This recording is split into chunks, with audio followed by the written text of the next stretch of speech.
Приветствую всех подписчиков и гостей моего канала. Всем спасибо за то, что вы смотрите и комментируете мои обзоры.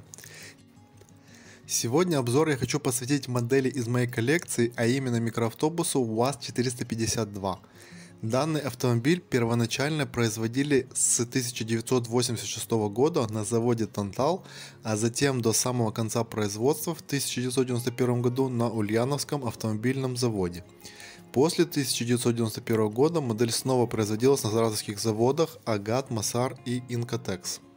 Реальный УАЗ-452 – это полноприводной грузопассажирский автомобиль повышенной проходимости, который серийно выпускался Ульяновским автомобильным заводом с 1965 по 1985 год.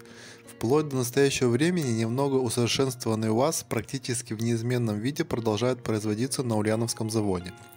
Пользуется спросом он прежде всего из-за таких качеств, как всепроходимость, универсальность, дешевизна самой машины и стоимость владения ею, простота в обслуживании, эксплуатации и ремонте.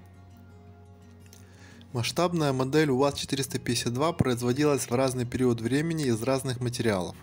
В основной советский период до 1991 года автомобили делали из металла. В постсоветский период и до конца производства модель могла быть как полностью из пластика, так и комбинирована как пластиковыми, так и металлическими деталями. Открывающимися деталями в автомобиле были только двери, но это опять же свойственно моделям с металлическим кузовом и днищем. Пластиковые модели в своем большинстве были с глухими дверями. УАЗ-452 был хорошо проработан в деталях, и если бы конструктора сделали ему задние двери открывающимися, то модель была бы максимально идентична реальному автомобилю. Модель снизу оборудована пластиковыми рессорами и карданами, что делает ее еще более привлекательной. А крепление запаски внизу на днище выделяет ее среди остальных моделей, так как УАЗ-452 единственный среди саратовских моделей, который имеет такое нестандартное крепление. Модели был присвоен каталожный номер А41, который не пропадал до самого конца производства. Самые ранние модели УАЗ-452 выпуска 1986 года производились первоначально в Саратове на заводе Тантал, и в этом же году, но позже производство передается на Ульяновский автомобильный завод. У ранних моделей на крыше была антенна, панель приборов белая, держатели дверей полупрозрачные, а укомплектованы они были резиной и рулем от ГАЗ-3102, но также возможна комплектация рулями от РАВ-2203 и ВАЗ-2105. Цвет ранних моделей был зеленый. Отличительной особенностью ранних моделей завода Тантал были оси колес, которые на концах были как бы расплющены. До сих пор нет точных сведений о том, был ли желоб на задней части автомобиля. Одни источники говорят, что он был и полностью целый, а другие, что он наоборот был полностью спилен. В любом случае, наличие целого желоба на модели делает ее более ценной в глазах коллекционеров. После того, как модель в 1986 году была передана на Ульяновский автомобильный завод, руль и колеса стали делать индивидуальными для этого УАЗ-452. Также в ранний период с конвейера Ульяновского завода могли выходить модели с антенной и целым желобом.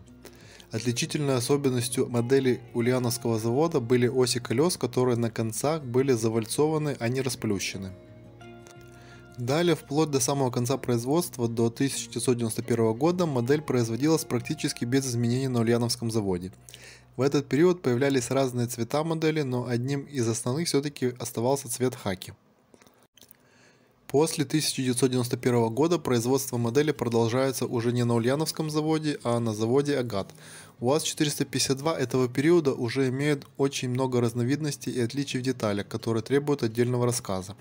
Я в своей коллекции поздних моделей не имею и потому ограничусь несколькими фактами, которые я прочитал на форумах. На днище постсоветских моделей пропадает номер А41 и надпись «Сделано в СССР», а вместо них появляется «Сделано в России». Далее, примерно с 1994 года модель выпускается с пластиковым днищем без надписей. Позже УАЗ выпускался цельнолитной полностью из пластика без открывающихся деталей, хотя могли быть разные комбинации с металлическими частями. В более поздних моделях появляется своя нумерация разных модификаций УАЗа от номера 01 до номера 08. Также пластиковый УАЗ выпускался фирмой «Русская миниатюра». Коробка советского периода на эту модель известна одного вида, но с разными штампами. Ранняя коробка была со штампом завода Тантал, все остальные шли уже с логотипом Ульяновского завода. Также отличия были в артикулах и цене. Модель УАЗ-452 в моей коллекции относится к советскому периоду, но год установить сложно, так как коробка скорее всего не от этой модели. Скорее всего это конец 80-х годов. Цена на эту модель советского периода без коробки стартует от 40-50 долларов. Далее цена может расти в зависимости от коробки, цвета и года производства. Также ценятся модели спецавтомобилей. Цена за УАЗ-452 ранних периодов производства завода Тантал с антенной может доходить и до 1000 долларов.